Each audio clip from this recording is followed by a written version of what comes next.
Alright, what's up guys? We got virtual workout number 46 here this morning. So what we got is our 3 parts here to this workout. So today's workout, and even this week, we're going to go ahead and throw some RDLs at you.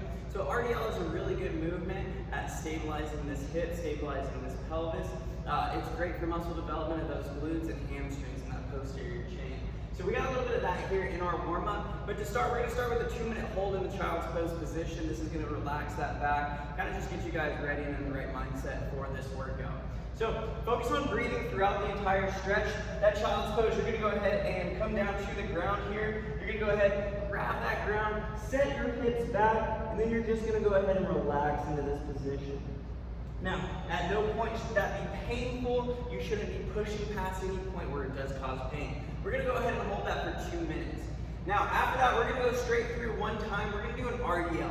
So you can do this weighted. You can do this without weights. You can do it with a plate. You can do it with a dumbbell. It doesn't really matter here. What I want is slow and controlled movement. So you're going to go ahead and plant one foot on the ground.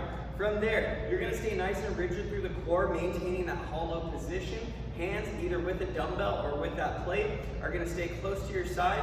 From there, trying to keep those shoulders and hips square. You're going to go ahead and extend that foot out, nice and slow, trying to be table-like, working on that balance and squeezing that glute at the top. So again, you want to stay nice and rigid here with that hollow. You're going to go ahead and extend out here, working on that balance, squeezing that glute, trying to stay nice and square, and then nice and slow back. Again, this is about slow, controlled movement. This isn't about speed.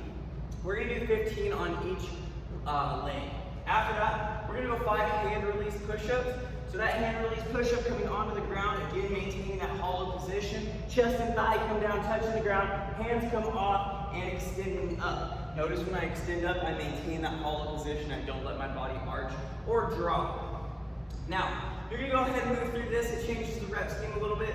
You'll do 10 more RDLs on each leg. You'll do 10 hand release push-ups, 5 RDLs on each leg, and then you're going to finish with 15 burpees, okay? That's going to get our heart rate elevated, get you guys ready for that next section.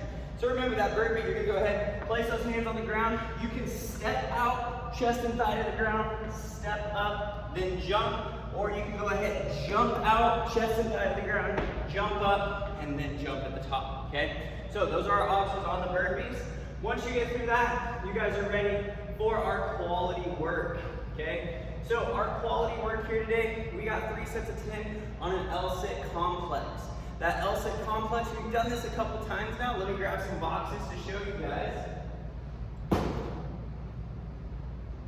That L-sit complex is starting in an in-sit.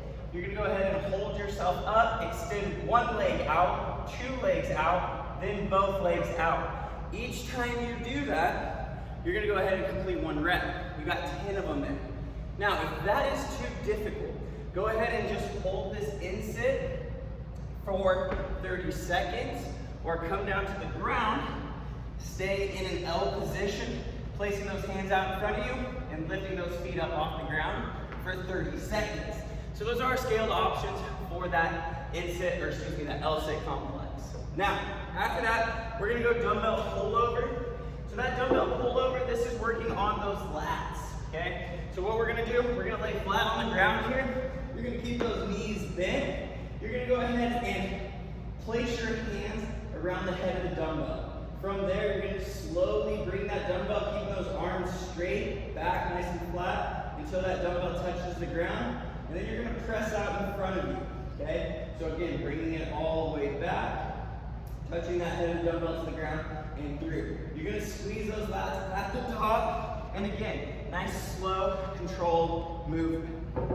Now, next up here, we got lunge holds, okay? So this is where we want to hover that knee just off the ground here. So you're going to set up in your lunge position. So again, remember, we're looking for a 90-degree angle on the front, the back, and at that torso, okay? Now from there, you're going to hold that knee off the ground for 30 seconds. You're going to do that on both sides. Now, we can add weight as needed. So if this is pretty easy, you can go ahead and hold a dumbbell in a front rack position, a goblet position, back rack position, or you can go ahead and bear hug a plate. Either one of those options works for adding weight for this movement.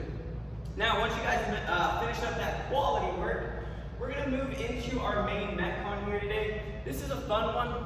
What we got here is 12 burpees to a 6-inch target. So we already talked about the burpee today. Remember, you can go ahead and step out, or you can jump out and then jump back in or step back in. Now, to the 6-inch target, what we mean by that is when you extend your hand all the way up and overhead, I want your target to be 6 inches above your hand, okay? So this is going to force you to actually jump at the top of that burpee, okay? So you're going to go ahead and knock out 12 of those, and then 150 double unders. 150 double unders, this isn't quite a bit of double unders.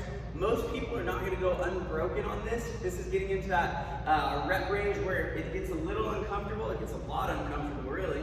So what we're going to be looking for here on this one is probably 2 large sets, okay? Either a big 100 and then 50, or 75 and 75. Now time-wise, this should take somewhere around 2 minutes to get through here, okay? 2 to 2.5, 3 minutes at the most for the double unders. With those 12 burpees, we're looking at probably another minute. So we have about a 4-minute sprint here, okay, on the higher side, followed by a 90-second rest. Now, if you don't have double unders, we want to still be in that same time domain between 2 and 3 minutes. So what we're looking at is 300 single unders. Now, single unders are less physically taxing, so you should be able to move through those unbroken. Or you can go ahead and do 300 line hops. So find a line on the ground and just going back and forth over that line 300 times. Now this is a lot, so if you need to scale that number down, absolutely do that. But again, you want to be between that 2 and 3 minute time domain. So you're going to try to get this done in as few sets as possible. You have 4 total rounds here for time, so we probably got about 20 minutes of work without that rest break in it. So again, you're going to go ahead and push hard on this portion. This is all heart rate spiking stuff, so you're going to be in that red zone. You're going to be in that 95+% of that maximum heart rate. This is going to be a hard one to hold on to, but I really want to see you guys try to maintain the same round times between round 1 and round 4, okay? So let's have some fun with this workout. Let's get those scores posted, and we can't wait to see you guys on Monday.